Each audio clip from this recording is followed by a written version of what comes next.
ओम श्री परमात्मने नमः।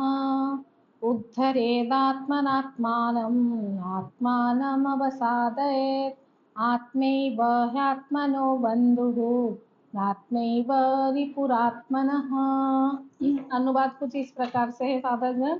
अपने द्वारा अपना संसार समुद्र से उद्धार करे और अपनों को अधोगति में ना डाले, क्योंकि ये मनुष्य आप ही तो अपना मित्र है और आप ही अपना शत्रु है। कितना ब्यूटीफुल एंड कितना मोटिवेशनल श्लोक है जो आजकल चल रहा है ना, मोटिवेशनल स्पीकर। तो आप समझिए कि जो भगवत गीता है और जो भगवान कृष्ण का जो निश्रुत वाणी है वो ही हमारे लिए जीवन का सबसे बड़ा मोटिवेशन वाक्य है। तो यहाँ पे भगवान क्या कहने चाहते हैं कि अपने द्वारा अपना का उद्धार करो और अपना अधोपतन कभी भी मत करने दो, क्योंकि आत्मा ही आत्मा का बंधु है और आत्मा ही हमारा शत्रु हो सकता है। उद्धरते यानी मनुष्य का जो मूल्यवान जीवन है, अगर अधोगति भी अपने ऊपर है और अगर आपका विकास हो रहा है वो भी अपने ऊपर ही है।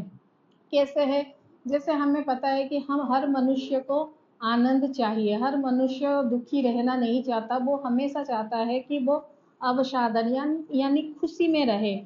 और वो क्या कहता है कि अपना दुख का वो कैसे दुख में वो गिरना ही नहीं चाहता, लेकिन वो दुख से कैसे खुद को ये करे। तो पहला तो जो सेंटेंस है उसको विकास यानी जो व्यक्ति अल्टीमेटली साधना के पथ को चुन गए हैं और जिन्होंने साधना को और भगवत प्राप्ति को अपना यात्रा शुरू कर लिया है, तो उनके लिए एक माइलस्टोन है कि मुझे अब इससे आगे जाना है, ना कि इससे कभी गिरना है।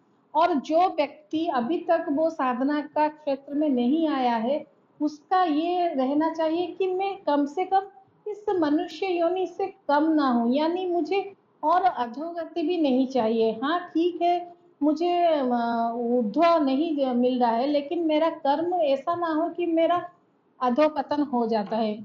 हम मनुष्य क्या करते हैं, जब आप देखोगे कि जब भी दुख आता है तो लड़कों का और समाज में ऐसा है कि वो कुछ द्रव्य पी लेते हैं, जैसे मादक द्रव्य पी लेते हैं, नशा कर लेते हैं, क्योंकि उनको लगता है कि जो ज़्यादा उनको दुख आ रहा है अपने जीवन में, तो वो सब ग्रहण करने से वो उसको डील कर सकते हैं। कितना देखिए, कितना ये माइंडसेट कितना खराब है।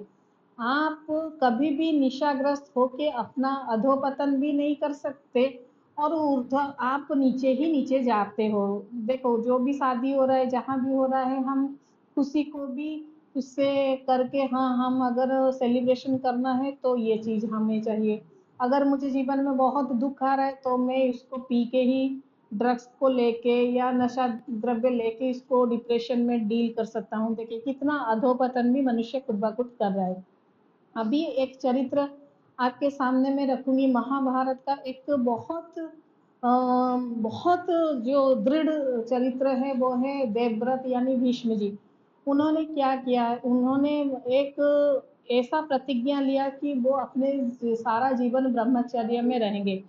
तब समय में राजा का पुत्र होना अनिवार्य था, क्योंकि उस समय ऐसा चलन था कि अगर राजा का पुत्र ना हो तो उसको गति ही नहीं मिल सकता। लेकिन उन्होंने तय किया और बोला कि मेरा गति कोई मेरा पुत्र नहीं कर सकता, मेरा गति मेरा कार्य धार्य करेगा, मेरा सदगति मेरा सत्कर्म में रहेगा, तभी जाके मेरा सदगति होगा। और इसी कारण अंतिम समय में आप देखिए भगवान कृष्ण ने आके उनको सदगति प्रदान किया और दक्षिणायन में आते हुए उनको ऐसा मृत्यु हुआ कि वो अपने स्वदेह स्वर्ग को वो जा सके। तो कोई पुत्र कोई कुछ भी आपको ऊर्ध्वगामी कर नहीं सकता। आपका खुद का जो सत्कर्म है आपको वही ऊपर ले सकता है। तो आइए हम सब मिलके ये दृढ़ संकल्प लें कि हाँ ठीक है, हम मनुष्य योनि में आ गए, लेकिन ऐसा हमारा कर्म होना चाहिए, ऐसा श्रेष्ठ कर्म होना चाहिए, ऐसा हमारा श्रेष्ठ जीवन होना चाहिए कि हम ऊपर और ऊपर जाए, ना कि कभी नीचे और नीचे आए। हमारा विकास हो, ना कि हमारा पतन हो। तो मैं समझती हूँ कि आप समझ पाए, तो ये आप याद रखिए, बहुत ब्यूटीफुल श्लोका है और इसको जीवन में जरूर इम्प्लीमेंट कीजिए। धन्यवाद।